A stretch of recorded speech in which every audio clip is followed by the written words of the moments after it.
তো আজ আমি বানাবো খাসির চর্বি দিয়ে পটলের ঝোল। দেখুন, চর্বি আর পটল আর আলু, এত সুন্দর রান্নাটা হবে যে এক তরকারি দিয়ে এই আঙুল চেটে কুটে ভাত খেয়ে নেবেন। এটা একটা নতুন রান্না, আপনারা চাইলে বাড়িতে বানিয়ে খেতে পারেন। অনেকেই ভাবে চর্বিগুলো কি করব, অনেকে চর্বি খেতে চায় না। তো এইভাবে একবার বানাবেন, দেখবেন খেতে কিন্তু খুব টেস্টি হবে, খুব ভালো হবে। নমস্কার বন্ধুরা, আমি পারুল, আমার রান্নাঘরে আরও একবার স্বাগত। আজকে বানাবো পটল দিয়ে খাসির চর্বির ঝোল। এই দেখুন, আমি পটল কেটে ধুয়ে রেখেছি আর নিয়েছি আলু, পটলের মতনই দেখুন আলুগুলোও সাইজ কেটে রেখেছি। তো আমার কড়াইটা গরম হয়ে গেছে, এবার এর মধ্যে দেব সর্ষের তেল দিলাম। এবার পটলগুলো ভালো করে আমি ভেজে নেব। তো এর মধ্যে দিয়ে দিলাম পটল, এতে কিন্তু লবণ হলুদ কিছুই দেবে না, এমনি ভাজবো।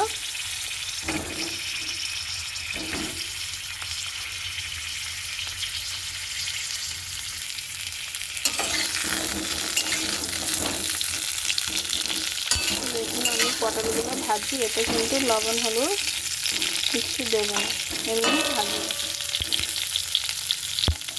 পটলগুলো আমার ভাজা হোক।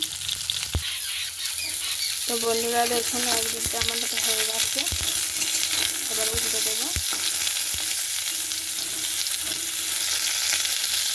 বেশ লাল লাল করে ভাজবো একটু।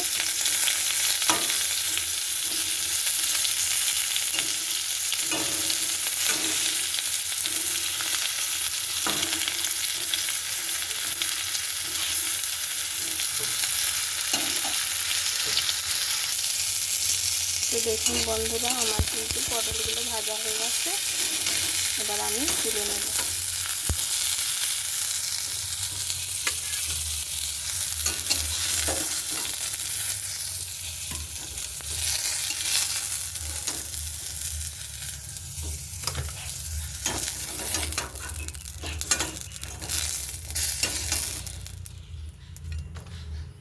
পটলগুলো আমার ভাজা হয়ে গেছে, দেখুন ভেজেছি। তো কড়ার মধ্যে আমি জিরে ফোড়ন দেব, ফোড়ন দিয়ে দিলাম। এবার দেব পেঁয়াজ কুচি, দিয়ে দিলাম। যেহেতু এটা চর্বি দিয়ে হবে, তাই আলুগুলো বেশি আর ভাজলাম না, শুধু পটলগুলোই ভেজেছি, আলু আর ভাজবো না। পেঁয়াজটা ভালো করে ভেজে নিই।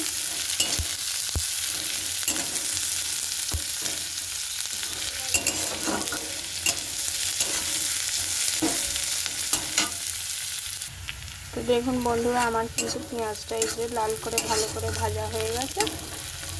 এবার এর মধ্যে দেব আমি আদা রসুন বাটা। আমি আদা রসুন কিন্তু একসঙ্গেই বেটে রেখেছি, আর আলাদা করে বাটিনি।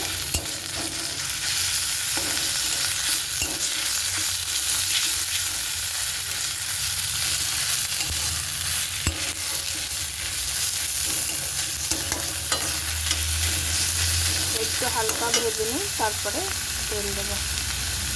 তো পেঁয়াজ রসুন ভাজা হয়ে গেছে, এবার দেব টমেটো কুচানো। টমেটো আমরা কুচিয়ে দিয়েছি, এত ছোটো সাইজের টমেটো, খুব বড় না, ছোটো সাইজের টমেটো দিলাম।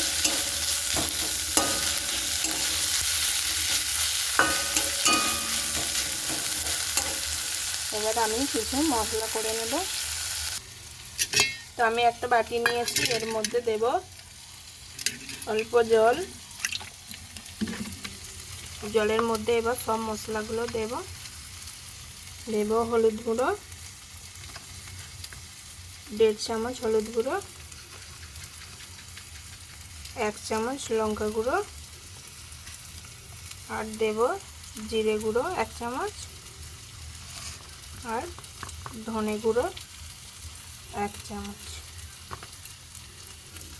তো এবার ওইটা ভালো করে মিশিয়ে নেব।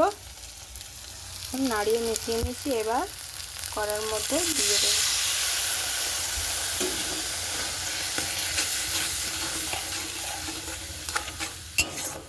কড়ার মধ্যে দিয়ে দিলাম, এবার ভালো করে কষাবো, তেল ছাড়া পর্যন্ত ভালো করে কষাবো।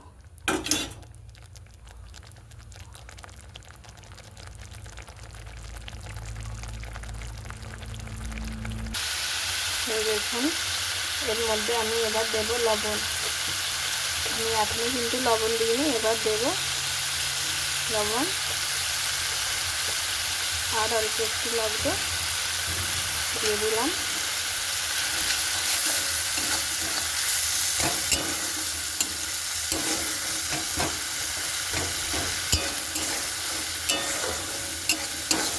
দিয়ে দিয়েছি, মশলাটা আর একটু ভালো করে কষিয়ে নেব।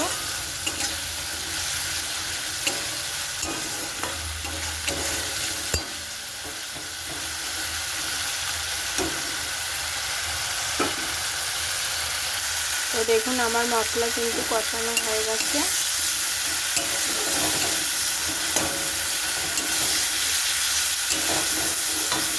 মশলা থেকে তেল ছেড়ে দিয়েছে, এবার আমি দেব ওতে দিয়ে রাখা খাসির চর্বি। দেখুন খাসির চর্বি এর মধ্যে দিয়ে দেব।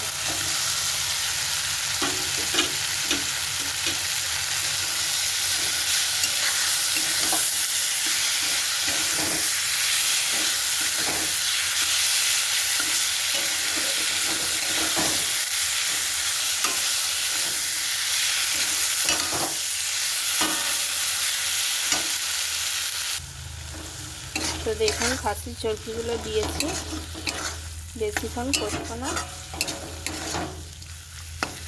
এবারে এর মধ্যে দিয়ে দেব ভেজে রাখা পটল, দিয়ে দিলাম আর দেব আলু, দিয়ে সব কিছু ভালো করে কষিয়ে নেব।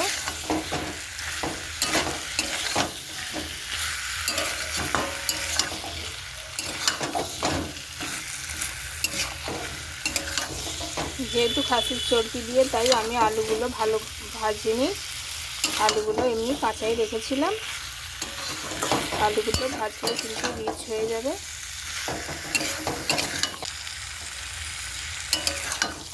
ভালো করে দেখুন কষিয়ে নিয়েছি।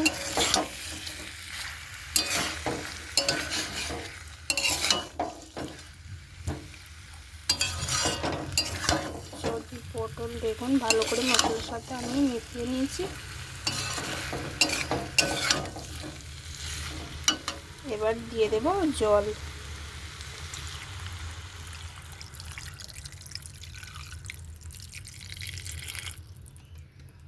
জল দিয়ে দিলাম।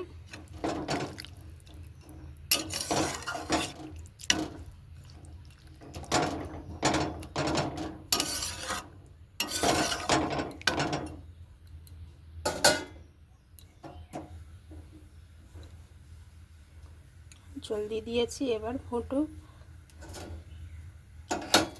আলুগুলো সিদ্ধ হবে, যেহেতু আলুগুলো কাঁচা ভাজা ছিল না, সিদ্ধ হবে, তাই আমি চাপা দিয়ে আলুগুলোকে ভালো করে সিদ্ধ করে নেব। তো দেখুন বন্ধুরা, এবার দেখি আমি আলুগুলো সিদ্ধ হলো কিনা। চাপা সরিয়ে দিলাম।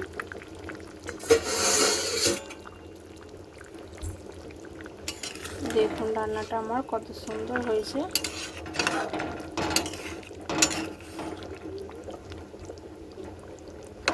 আলু সিদ্ধ হয়ে গেছে। তো দেখুন আমার রান্না রেডি। এবার আমি উপর থেকে অল্প গরম মশলা দিলাম, বেশি দেব না, অল্পই দিলাম। অল্প করে একটু নেড়ে নেব।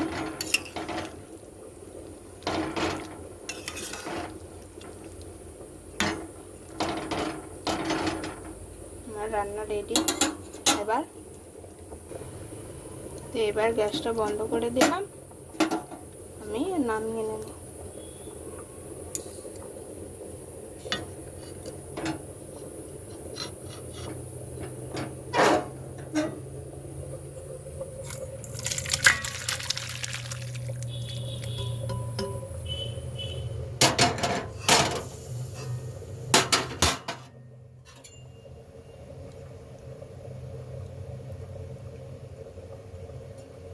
নামিয়ে নিয়েছি। দেখুন আমার খাসির মাংসের ঝোল, চর্বির ঝোল রেডি।